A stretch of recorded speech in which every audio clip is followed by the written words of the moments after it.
வணக்கம். நம்ம ஆழமான அலசலுக்கு உங்க எல்லாரையும் வரவேற்கிறேன்.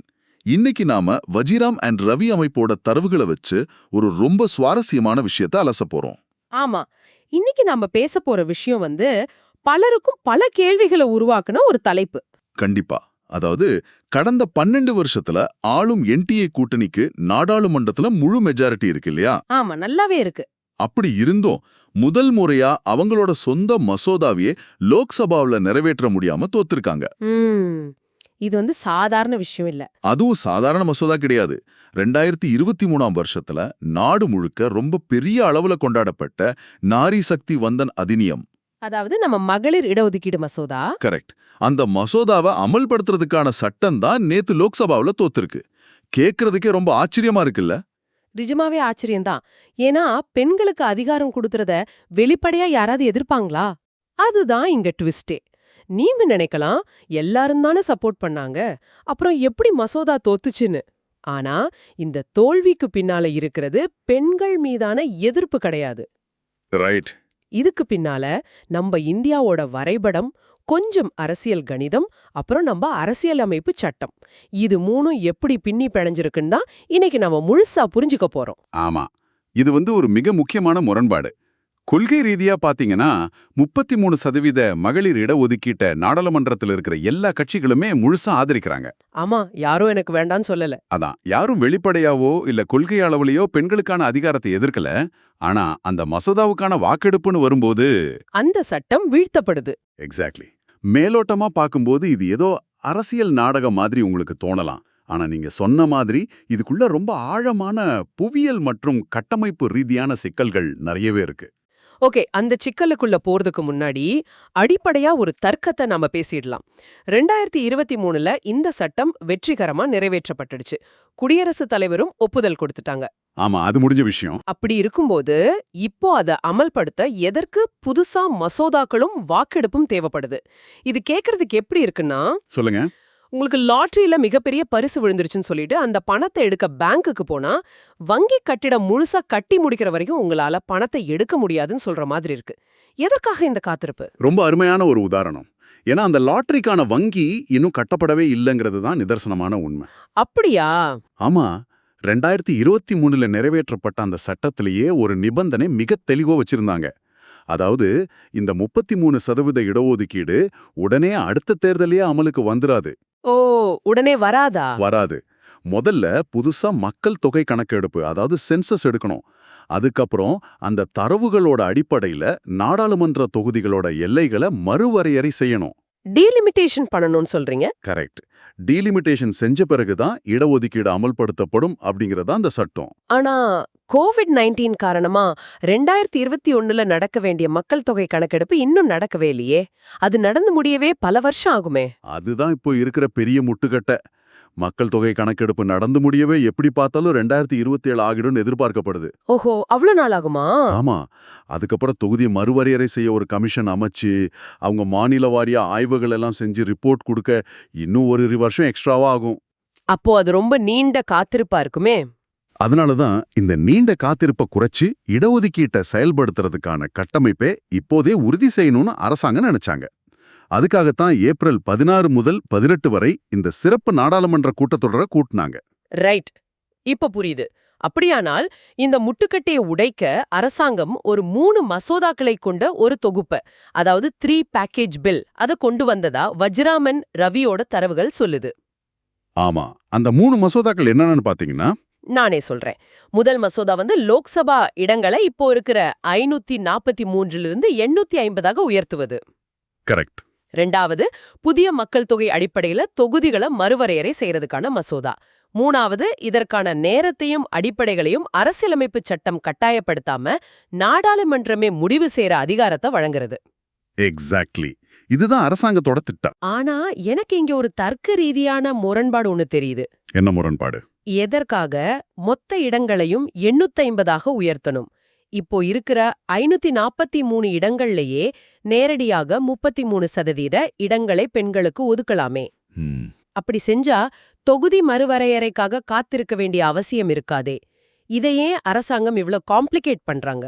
நீங்க கேக்குறத வெளிப்படையா பார்க்கும்போது ரொம்ப நியாயமான கேள்வியா தான் தோணும். ஆனா அரசாங்கம் இது ஒரு நிலையான மற்றும் முறையான, அதாவது சஸ்டைனபிள் அண்ட் சிஸ்டமேட்டிக் விரிவாக்கமா செய்ய நினைக்கிறாங்க. அது என்ன நிலையான விரிவாக்கம்? வஜிராம் அண்ட் ரவி ஆய்வறிக்கையில சுட்டிக்காட்டப்பட்டிருக்கிற ஒரு அரசியல் யதார்த்தத்தை நாம பார்க்கணும்.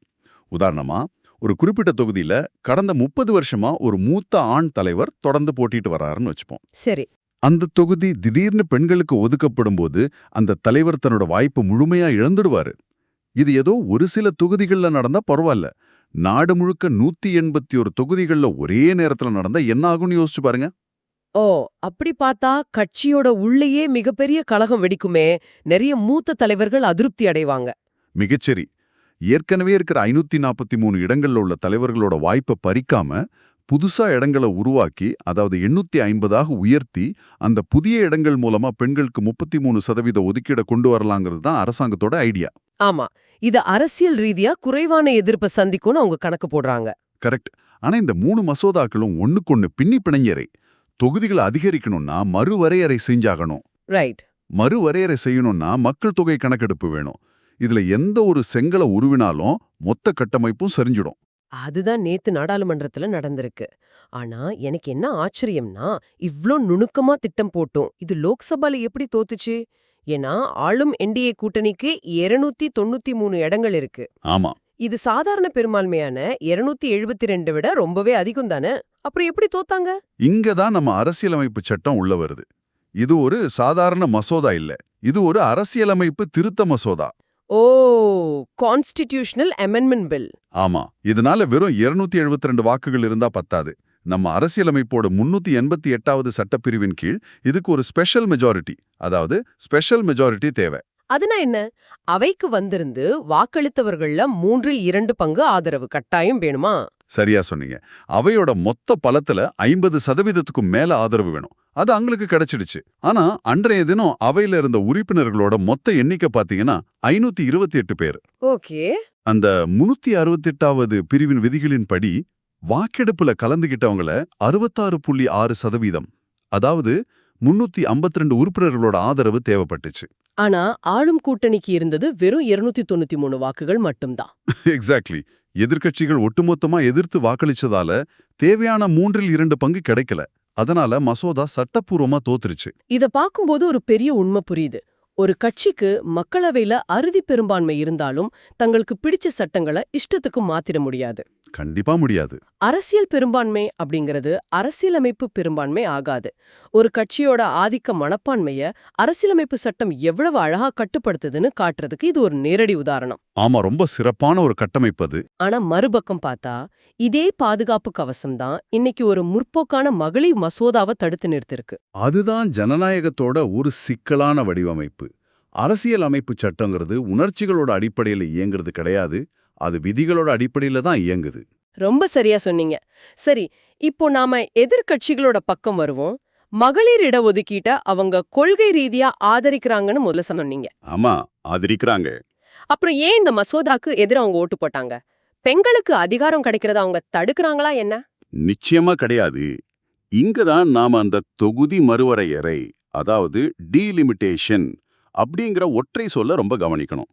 எதிர்க்கட்சிகளுக்கு, குறிப்பா தென் மாநிலங்களை சேர்ந்த கட்சிகளுக்கு மகளிர் இடஒதுக்கீட்டுல எந்த பிரச்சனையும் இல்ல. ஓகே. தற்போதுள்ள 543 இடங்கள்லயே இதை அமல்படுத்தினா அவங்க முழுமையா ஆதரிக்கிறாங்க. ஆனா இத தொகுதி மறுவரையறையோட இணைக்கிறத மட்டும்தான் அவங்க கடுமையா எதிர்க்கிறாங்க. ஏன் அப்படி? ஏன்னா இது இந்தியாவோட தேர்தல் வரைபடத்தையே அடியோட மாத்திரும். குறிப்பா வடக்கு தெற்கு சமநிலையை முற்றிலுமா சிதைச்சிரும்னு அவங்க பயப்படுறாங்க. இந்த வடக்கு தெற்கு பிளவு பத்தி நாம இன்னும் கொஞ்சம் ஆழமா பார்க்கணும். மக்கள் தொகைக்கும் தொகுதிகளோட எண்ணிக்கைக்கும் உள்ள தொடர்பு எப்படி தென் மாநிலங்களை பாதிக்கும்? இதுக்கு பின்னணிய புரிஞ்சுக்க நாம கொஞ்சம் பின்னோக்கி போகணும். இந்தியாவுல நாடாளுமன்ற தொகுதிகளோட மறுவரையறைங்கிறது 1971ஆம் ஆண்டு மக்கள் தொகையை அடிப்படையா வச்சுதான் இன்னைக்கு வரைக்கும் செயல்பட்டுட்டு வருது. 1971? அது ரொம்ப பழைய கணக்காச்சே. ஆமா, 1976ல கொண்டு வரப்பட்ட 42வது அரசியலமைப்பு திருத்தம், அப்புறம் 2001ல கொண்டு வரப்பட்ட 84வது திருத்தம் மூலமா இந்த தொகுதி மறுவரையறை 2026ஆம் வருஷம் வரைக்கும் நீட்டிக்கப்பட்டு முடக்கி வைக்கப்பட்டிருக்கு. ஆனா எதற்காக 1971லயே இதை முடக்கி வச்சாங்க? அதுக்கு என்ன காரணம்? 1970கள்ல தேசிய அளவுல மக்கள் தொகையை கட்டுப்படுத்தணும்னு குடும்ப கட்டுப்பாட்டு கொள்கையை ரொம்ப தீவிரமா முன்னெடுத்தாங்க. தென் மாநிலங்கள், குறிப்பா தமிழ்நாடு, கேரளா மாதிரி மாநிலங்கள் கல்வி அறிவு மற்றும் சுகாதார கட்டமைப்பால இந்த கொள்கையை ரொம்ப சிறப்பா செயல்படுத்தி மக்கள் தொகையை கட்டுப்படுத்துனாங்க. ரைட். ஆனா வட மாநிலங்கள்ல ஆமா, வட மாநிலங்கள்ல மக்கள் தொகை தொடர்ந்து அதிகரிச்சுக்கிட்டே தான் இருந்துச்சு. நாடாளுமன்ற தொகுதிகள் மக்கள் தொகையோட விகிதாச்சார அடிப்படையில பிரிக்கப்படுறவ. ஓஹோ. இப்போ யோசிச்சு பாருங்க, மக்கள் தொகையை கட்டுப்படுத்திய மாநிலங்களோட தொகுதிகள் குறைஞ்சு மக்கள் தொகை அதிகரிச்ச மாநிலங்களோட தொகுதிகள் அதிகரிச்சா அது யாருக்கு லாபம்? மக்கள் தொகைய கட்டுப்படுத்தாம விட்டவங்களுக்கு தான் லாபம். அப்படி பார்த்தா அது ரொம்ப நல்லா செயல்பட்ட தென் மாநிலங்களுக்கு கொடுக்கப்படுற தண்டனையாகிடுமே. எக்ஸாக்ட்லி. அதனால தான் 1971 தரவுகள்லயே தொகுதிகள் அப்படியே முடக்கி வைக்கப்பட்டுச்சு. இப்போ எனக்கு நல்லா புரியுது. அதாவது தொகுதிகள் மக்கள் தொகையோட அடிப்படையில பிரிக்கப்படுறதால இப்போ 2027ல புதுசா மக்கள் தொகை கணக்கெடுப்பு எடுத்து அதன்படி 850 இடங்களை பிரிச்சாங்கன்னா பிரிச்சா என்ன ஆகும்? உத்தரப்பிரதேசம், பீகார் மாதிரி மாநிலங்களுக்கு போற இடங்களோட எண்ணிக்கை ரொம்ப அதிகமா இருக்கும். அதே சமயம் மக்கள் தொகையை கட்டுப்படுத்திய தமிழ்நாடு, கேரளா போன்ற மாநிலங்களோட நாடாளுமன்ற பிரதிநிதித்துவத்தோட சதவீதம் ரொம்பவே குறைஞ்சிடும். மிகச் சரியா புரிஞ்சுக்கிட்டேங்க. சில தரவுகளின்படி பார்த்தா புதிய மறுவரையறை செய்யப்பட்டா வட மாநிலங்களோட லோக்சபா இடங்கள் 1.5லிருந்து 2 மடங்கு வரை அதிகரிக்கும்னு சொல்றாங்க. இது தென் மாநிலங்களோட குரலை நாடாளுமன்றத்துல மிக பலவீனமானதா மாற்றிடும். இதை கேட்கறதுக்கு எப்படி இருக்குன்னா, ஒரு கார்ப்பரேட் ஆபீஸ்ல மேனேஜர் எல்லாருக்கும் ஒரு டார்கெட் கொடுக்கறாரு. அந்த டார்கெட்டை ரொம்ப சிறப்பா முடிச்சவங்களுக்கு சம்பள குறைப்பும், டார்கெட்டை பத்தியே கவலைப்படாதவங்களுக்கு மிகப்பெரிய போனஸ கொடுத்தா எப்படி இருக்கும்? ரொம்ப ஆப்டான உதாரணம். அதே நிலைமை தான் இப்போ தென் மாநிலங்களுக்கு. தாங்க செஞ்ச நல்ல காரியத்துக்காக தாங்களே தண்டிக்கப்படுறோமா அப்படிங்கிற அரசியல் ரீதியான பயம் அவங்களுக்கு இருக்கு. அதனாலதான் அவங்க தொகுதி மறுவரையறைய இவ்ளோ கடுமையா எதிர்க்கிறாங்க. 100% இதுதான் காரணம். தேசிய கொள்கையை மதித்து நாங்க மக்கள் தொகையை கட்டுப்படுத்தணும், அதுக்காக நாடாளுமன்றத்துல எங்க பலத்தை குறைச்சு எங்களை தண்டிப்பது எந்த விதத்துல நியாயம்ங்கிறது தான் எதிர்க்கட்சிகளோட வாதம். கண்டிப்பா. அதனால இடஒதுக்கீட்டை நாங்க முழுமையா ஆதரிக்கிறோம், ஆனா அதை தொகுதி மறுவரையறையோடு இணைக்க கூடாதுன்னு அவங்க திட்டவட்டமா வாக்கெடுப்புல எதிர்த்திருக்காங்க. இது ஒரு ரொம்ப பெரிய முரண்பாடு. ஒரு பக்கம் அரசாங்கம் ஏற்கனவே உள்ள தலைவர்களை பகச்சிக்காம இருக்க ஒரு நிலையான விரிவாக்கத்தை விரும்புறாங்க. ஆமா. இன்னொரு பக்கம் எதிர்க்கட்சிகள் தங்களோட புவியியல் மற்றும் அரசியல் பிரதிநிதித்துவத்தை காப்பாத்திக்க நினைக்கிறாங்க. கரெக்ட். ஆனா எனக்கு ஒரு கவலை இருக்கு. இந்த 2 பெரிய யானைகளும் மோதிக்கிற அரசியல் சண்டைக்கு நடுவுல வெறும் வாக்காளர்களா மட்டும் இல்லாம நாளைக்கு நாடாளுமன்றத்துக்கு போய் சட்டம் இயற்றபவர்களா மாறணும்னு காத்துக்கிட்டு இருக்கிற லட்சக்கணக்கான பெண்களோட எதிர்காலம் என்ன ஆகும்? இது ஒரு ரொம்ப கசப்பான உண்மை. இப்ப இருக்கிற சூழலை மற்றும் இந்த தரவுகளின்படி பார்த்தா பெண்களுக்கான இந்த 33% இடஒதுக்கீடு அமலாவது 2029ஆம் ஆண்டு பொதுத் தேர்தலுக்கு பிறகுதான் சாத்தியமாகும்னு ரொம்ப தெளிவா தெரியுது. அவ்ளோ நாள் ஆகுமா? ஆமா. ஏன்னா மக்கள் தொகை கணக்கெடுப்பு நடந்து தொகுதி மறுவரையறை முடிய எப்படியும் 4-5 வருஷம் ஆகிடுமே. அப்படியா? சரி. தரவுகள் பெண்களோட அரசியல் பங்கேற்பு பத்தி இப்போ என்ன சொல்லுது? பெண்கள் இந்த நீண்ட காத்திருப்புக்கு இடையில களத்துல இறங்க தயாரா இருக்காங்களா? நிச்சயமா.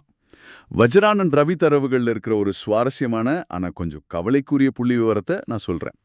சமீப காலங்கள்ல பஞ்சாயத் மற்றும் உள்ளாட்சி தேர்தல்கள்ல பெண்களோட பங்கேற்பு ரொம்ப பெரிய அளவுல அதிகரிச்சிருக்கு. அது ரொம்ப நல்ல விஷயம் தானே? ஆமா. லோக்சபா தேர்தல்ல போட்டியிடுற பெண்களோட எண்ணிக்கையும் முன்பு விட உயர்ந்திருக்கு. ஆனா அவங்க வெற்றி பெற்று நாடாளுமன்றத்துக்கு செல்ற விகிதம் தொடர்ந்து சரிஞ்சுக்கிட்டே தான் வருது. ஓ, ஏன் அப்படி நடக்குது? ஏன்னா கட்டமைப்பு ரீதியாகவே தேர்தல் களம் இன்னும் ஒரு ஆண்மைய பார்வையில தான் இயங்கிட்டு இருக்கு. சுயேட்சையாகவோ அல்லது சின்ன கட்சிகளிலோ போட்டியிடுற பெண்கள் ரொம்ப எளிதா தோற்கடிக்கப்படுறாங்க. உண்மைதான். பணம், ஆள்பலம், அரசியல் பின்பலம்னு நம்ம இந்திய தேர்தல் களம் ரொம்பவே சிக்கலானது.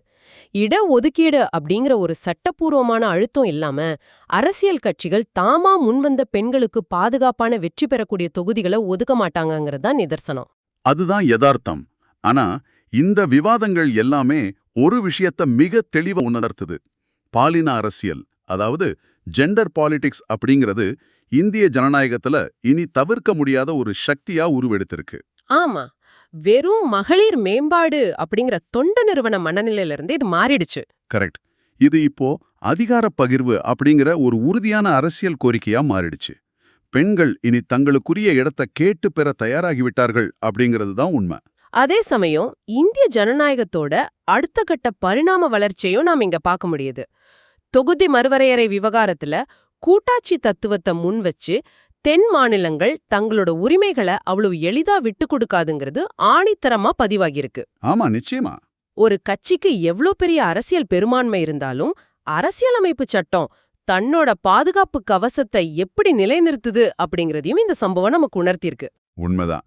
இது வெறும் ஒரு மசோதாவோட தூள்வி கிடையாது.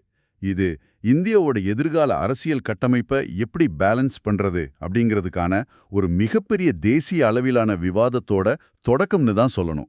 இந்த விவாதம் இப்போதைக்கு முடியாதுன்னு தான் தோணுது. சரி, இன்னைக்கு நம்ம அலசின தரவுகள்ல இருந்து ஒரு விஷயம் மிக தெளிவா புரியுது. நேற்றைய மசோதாவோட தோல்வி அப்படிங்கிறது பெண்களுக்கு எதிரான மனநிலையால நடந்தது கிடையாது. கண்டிப்பா இல்ல. யாருக்கும் பாதிப்பில்லாத ஒரு விரிவாக்கத்தை விரும்புற அரசாங்கத்துக்கும் மக்கள் தொகையை கட்டுப்படுத்தியதால தங்களுக்கு சேர வேண்டிய பிரதிநிதித்துவம் பறிபோயிடுமோன்னு பயப்படுற எதிர்க்கட்சிகளுக்கும் இடையிலான புவியியல் மற்றும் கட்டமைப்பு ரீதியான மோதல் தான் இது. அத்துடன் நம்ம அரசியலமைப்பு சட்டத்தோட வலிமைக்கான நிரூபணமும் கூட. ஆமா, மிகச்சரியான சுருக்கம். இப்போ விடை பெறுவதற்கு முன்னாடி நீங்க சிந்திப்பதற்காக ஒரு புதிய கேள்வியை நாங்க முன்வைக்கிறோம். சட்டப்பூர்வமான மகளிர் இடஒதுக்கீடு அப்படிங்கிறது மக்கள் தொகை கணக்கெடுப்பு, தொகுதி மறுவரையறை எல்லாம் முடிஞ்சு 2029க்கு பிறகுதான் வரும்னு உறுதியாயிடுச்சு. அப்படி இருக்கும்போது தேர்தல் வெற்றிக்காக பெண்களோட வாக்குகளை கவர நினைக்கும் அரசியல் கட்சிகள் சட்டத்துக்காக காத்திருக்காம தாங்களாகவே முன்வந்து வரவிருக்கும் தேர்தல்கள்ல 33% பெண் வேட்பாளர்களை களமிறக்குவாங்களா, அல்லது சட்டம் வரட்டும் அப்ப பாத்துக்கலான்னு காத்திருப்பாங்களா? இத நீங்களே சிந்தித்து பாருங்க. தொடர்ந்து கேள்வி கேளுங்க, உங்க சிந்தனைய விரிவுபடுத்துங்க. மீண்டும் ஒரு சுவாரஸ்யமான ஆய்வில் சந்திப்போம்.